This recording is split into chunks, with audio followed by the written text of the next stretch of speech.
Salut à tous, on se retrouve aujourd'hui pour une nouvelle vidéo. Je vous emmène aujourd'hui en entraînement de CSO avec Jodisco. Ce sera la deuxième fois qu'on fera ça avec lui. On repart au même endroit que la dernière fois, sauf que cette fois-ci, le parcours est monté dans la carrière. Donc c'est trop chouette. La carrière est immense, donc je pense qu'il y a de quoi bien s'amuser. On verra s'il est un peu plus franc que la dernière fois et si j'arrive à le monter correctement, surtout parce que le problème se trouve entre la selle et les rênes, n'est-ce pas? Donc voilà, je vous emmène avec nous.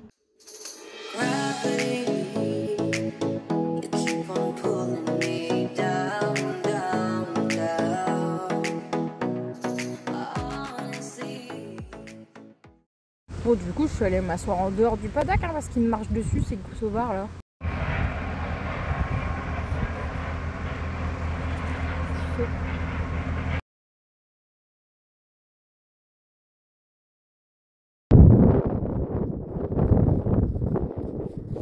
Bien, mon ourson. Comme toujours, je vous retrouve en voix off afin de commenter cette petite séance.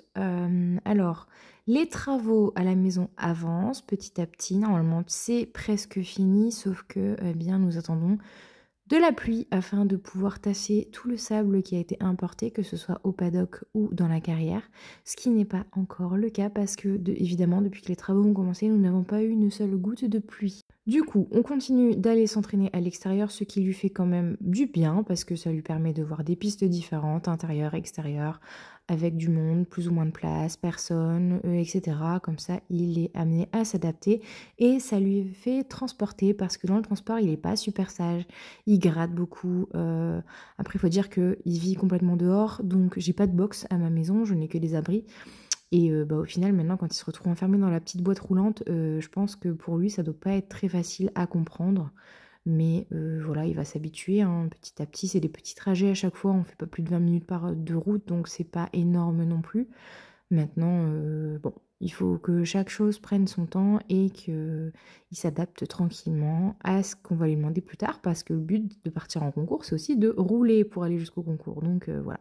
Si vous avez des astuces pour détendre les chevaux dans le transport, je suis preneuse en sachant que je leur mets toujours un filet à foin, mais que vu qu'il est un petit peu stressé, il ne s'en occupe pas du tout. Pour la détente de cette séance, j'ai fait comme d'habitude. Je suis arrivée dans la carrière, je lui ai fait marcher à pied tout autour de la carrière. Ensuite, je suis montée dessus, j'ai refait des tours de carrière à cheval au pas.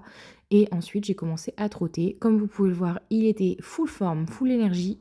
Je ne l'ai jamais eu, je pense, aussi chaud. Après, bon, il y avait un vent à dégrader les cocus, hein, très clairement, c'était pas méga agréable. Mais regardez-moi ce trot, il trotte dans tous les sens, il était au taquet. Du coup, un petit peu compliqué de le concentrer parce que forcément, avec le vent tout volé, il y avait même des obstacles qui tombaient pendant qu'on trottait. C'était pas méga facile, mais pour autant, il a quand même été assez vite dispo, assez vite dedans.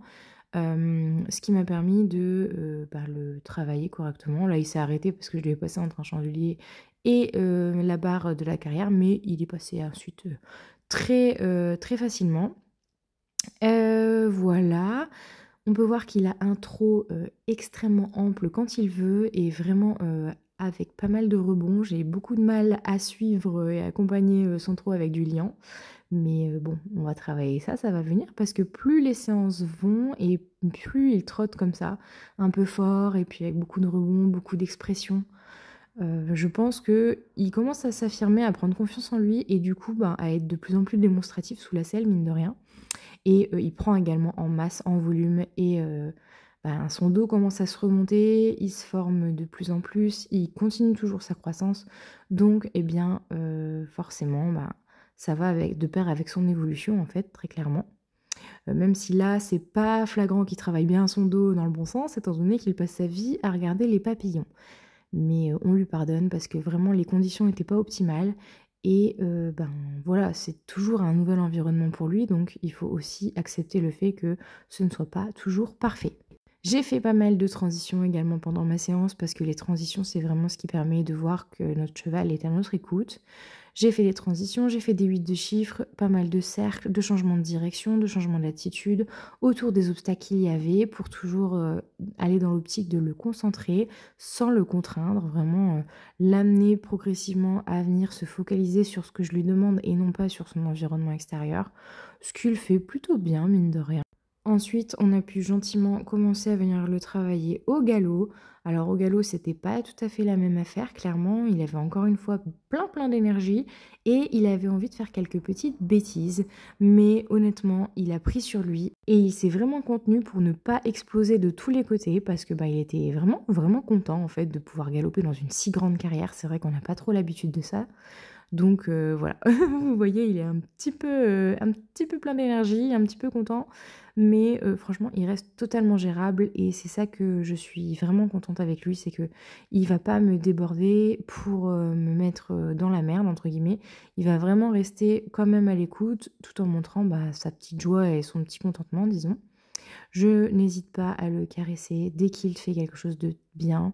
Donc là, en l'occurrence, rester régulier dans son galop, rester calme à l'écoute et délié dans ses allures. Donc vraiment, je lui demande pas grand-chose pendant ces détentes-là. Le but, c'est que j'ai l'accélérateur, le frein et la possibilité de tourner à ma guise où je veux. Là, on voit par exemple que sur le cercle, c'est compliqué de tourner à main gauche. Il vient se contre-incurver et faire opposition à ma main. Donc, c'est quelque chose que je retravaille sur un cercle un peu plus loin, etc. Franchement, quand quelque chose ne passe pas à un endroit, j'essaye à un autre afin de ne pas le frustrer non plus. Là, je change de main. Vous voyez, la carrière est tellement grande que je peux faire une diagonale en plein milieu, c'est pas problématique. Je reprends le galop à l'autre main, un très beau départ d'ailleurs, qu'il faut féliciter parce que Jolisko a parfois encore un peu de mal dans les départs au galop. Bon, c'est pas habituel, enfin c'est pas régulier, mais quelquefois il y a quelques petits loupés où il part sur le mauvais pied. Bon, il est encore en apprentissage, il n'y a rien de dramatique. Et là, on voit franchement qu'il était plutôt sage, donc évidemment je le caresse. Je me fais toujours gronder par le coach parce que je caresse tout le temps, mais en même temps, j'estime que quand il fait quelque chose de bien, il faut lui dire, parce que quand il fait quelque chose de pas bien, je lui dis également, donc il n'y a pas de raison. Comme j'effectue toujours un travail symétrique, que ce soit dans mes détentes ou dans mon travail en général, eh bien je fais la même chose à l'autre main, je fais également un grand cercle ici, je récompense parce qu'il a été quand même vraiment à l'écoute. Et c'est comme ça qu'on termine notre détente avec un cheval plutôt relâché par rapport au début de séance et puis qui est donc prêt à attaquer sa vraie séance de travail. On vient au petit trot sur le croisillon qui était déjà encadré, il y avait sûrement un jeune cheval qui avait sauté avant lui. Écoutez, je trouve que je saute de mieux en mieux au trot grâce à lui parce que j'étais vraiment pas douée pour ça et c'était un peu ma bête noire.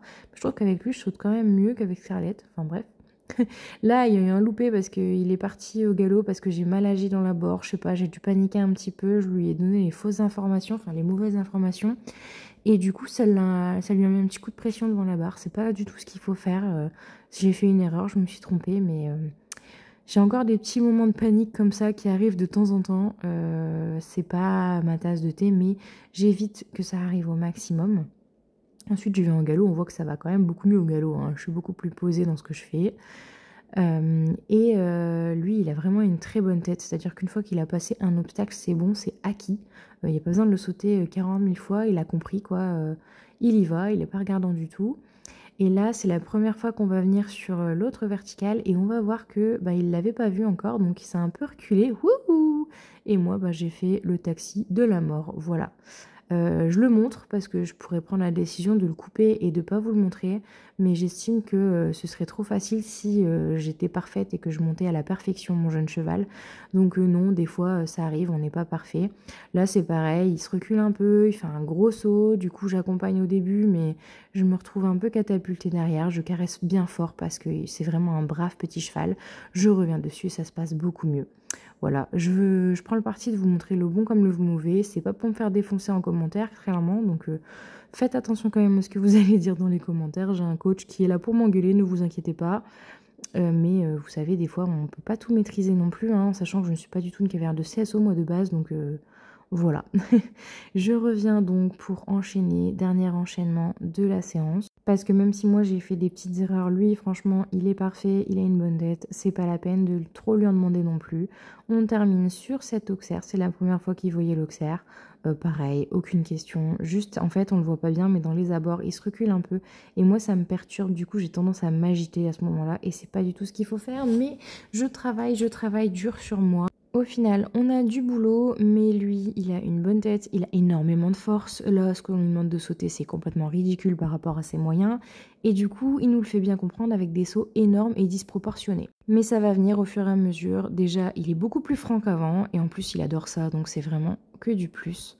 Moi, je vais travailler de mon côté, et puis en attendant, si cette vidéo vous a plu, n'hésitez pas à vous abonner. Bisous!